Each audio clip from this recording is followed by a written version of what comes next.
आज मितीला आम्ही सगळे दत्त संप्रदायी आहोत. टेंबे स्वामी महाराजांचा मंत्र माझ्या आजोबाला लाभला, आजेगावातल्या 22 मंडळीला लाभला. यांच्या घरातले तात्या काका मुळे दिनकररावचे वडील ते टेंबे स्वामी महाराजांचे शिष्य होते. गोपाळ काका मुळे ते शिष्य होते, त्यांचे बंधू शिष्य होते आणि इतर समाजामध्ये अजून 2-4 लोक होते. माझ्या घरातले माझे आजोबा शिष्य होते, ते आवडते शिष्य होते आणि ते दशग्रंथी ब्राह्मण होते, प्रसिद्ध वैदिक होते. आणि तसा आता उल्लेख झाला की पंचपदीची परंपरा टेंबे स्वामी महाराजांच्या काळामध्ये 28 पासून शके 1828 पासून आज 1944 पर्यंत पंचपदी आमच्या घरात नित्य होत आहे.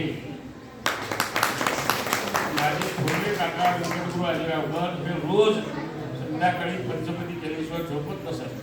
त्याच्यानंतर ती परंपरा त्र्यंबकदारांनी चालवली आणि ही जी पुण्यतिथीची परंपरा आहे ते 1914 इसवी सन 1914 साली टेंबे स्वामी महाराजांनी समाधी घेतली दोरडेश्वरला.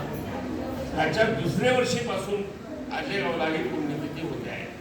शंकरकाका आजेगावकर होते, केशवगुरू आजेगावकर होते, गावातली सगळी मंडळी होती.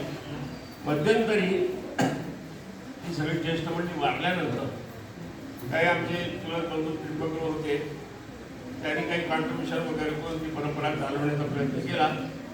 पण आज त्यांच्या पुण्याने वैभवाने ही पुण्यतिथी होते आहे आणि सगळेजण आपण आता महाराजांच्या कृपेने आमच्या घरातले सगळे लोक, खरं म्हणजे मी तुम्हाला सांगायला हरकत नाही, आत्मप्रौढी होईल. आजेगावकर घराण्याचा पहिला ग्रॅज्युएट आणि पोस्टग्रॅज्युएट मी आहे, पहिला परदेशात जाणारा मी आहे, पहिला बँकेत नोकरी करणारा मी आहे.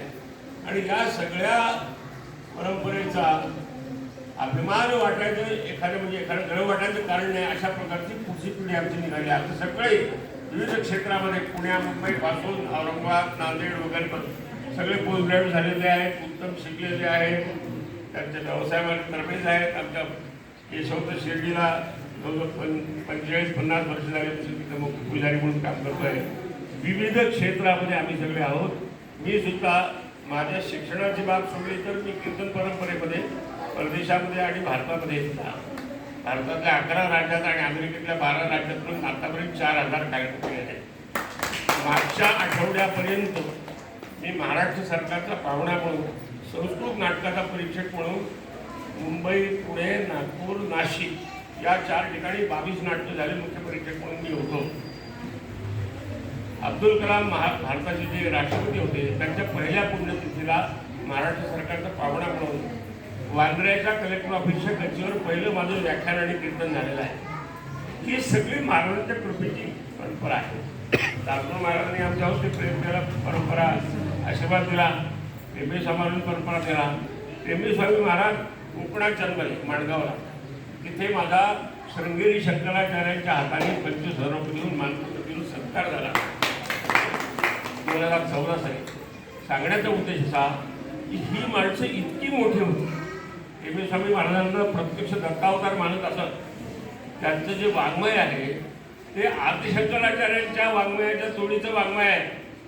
अत्यंत त्यांचे द्विसाहस्री म्हणून गुरुचरित्राची जी संहिता आहे ती संस्कृतमध्ये आहे. ती वाचता सुद्धा येत नाही, इतकी अवघड, इतकी क्लिष्ट आहे.